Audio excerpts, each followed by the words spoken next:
오늘은 이태준 작가님의 꽃나무는 심어놓고 볼 건데, 이 소설은 1930년대 일제강점기에 일본인 지주에게 탄압받는 우리 농민들의 비참한 삶에 대해 쓰고 있어.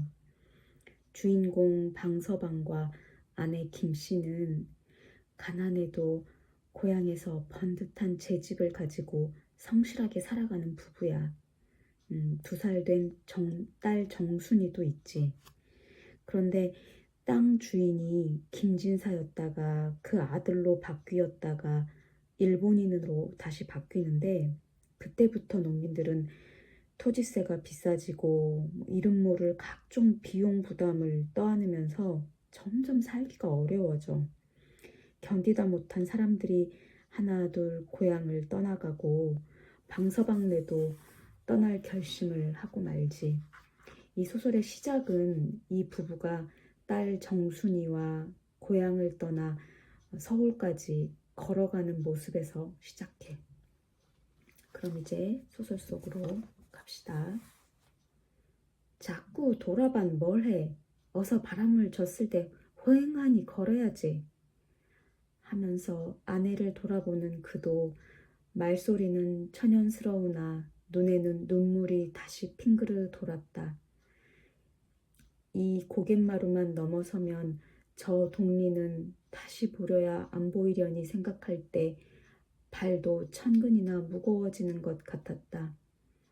이 고개, 집에서 오리밖에 안 되는 고개, 나무를 헤치고 이 고개턱을 넘어설 때마다 제일 먼저 눈에 띄고 하던 저 우리 집에서 연기가 떠오르는 것을 볼 때마다 허리띠를 조르고 다시 나무찜을 쥐고 일어서곤 하던 이 고개.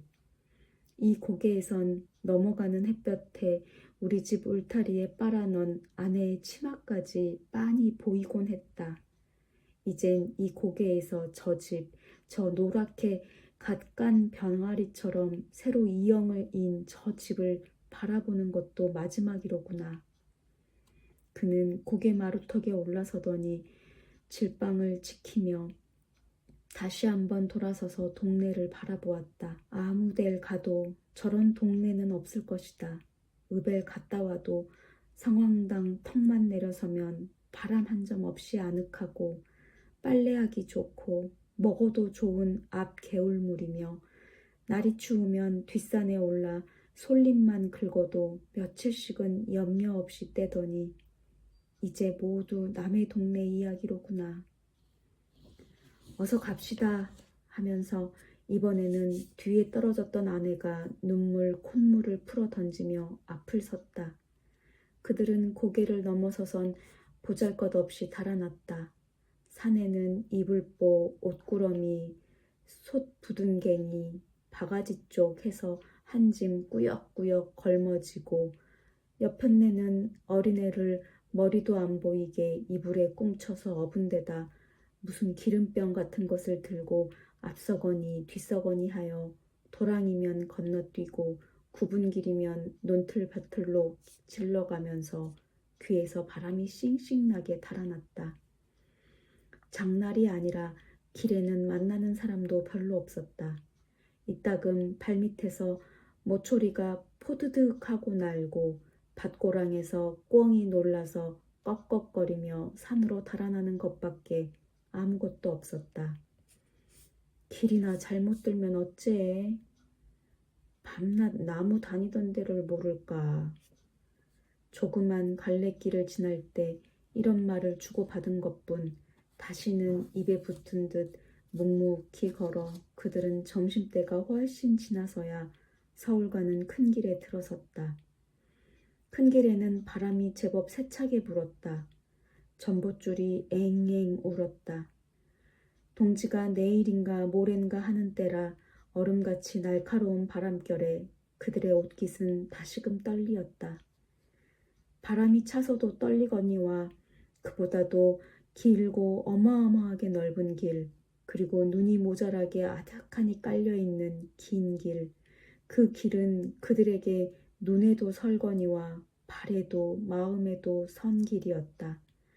논틀과 밭둑으로 올 때에는 그래도 그런 줄은 몰랐는데 저 신장로에 올라서니 그젠 정말 낯선 데로 가는 것 같고 헛헉 살 길을 찾아 떠나는 불안스러운 걱정이 와짝 치밀었던 것이다. 그래서 앵앵 하는 전봇줄 소리도 메세나 꿩의 소리보다는 엄청나게 무서웠다. 서로 말은 하지 않았어도 사내나 아내나 다 같이 그랬다. 그들은 그 길을 그저 10리, 20리 걸어 나가는 수밖에 없었다. 자동차가 지날 때는 물론 자전차만 때르릉 하고 와도 허둥거리고 한데 모여 길 아래로 내려서면서 서울을 향하고 타박타박 걸을 뿐이었다.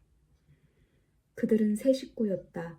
저희 내외 방서방과 김씨와 김씨의 등에 업혀가는 두 돌 되는 딸의 정순이었다.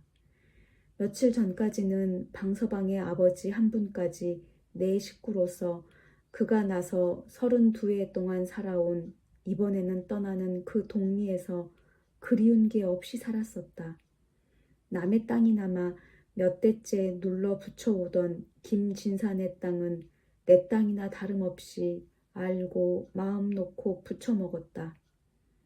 김진사 당내에는 온 동리가 텃세 한 푼도 물지 않고 지냈으며 김진사가 돌아간 후에도 다른 지방에 대면 그리 심한 지주는 아니었다.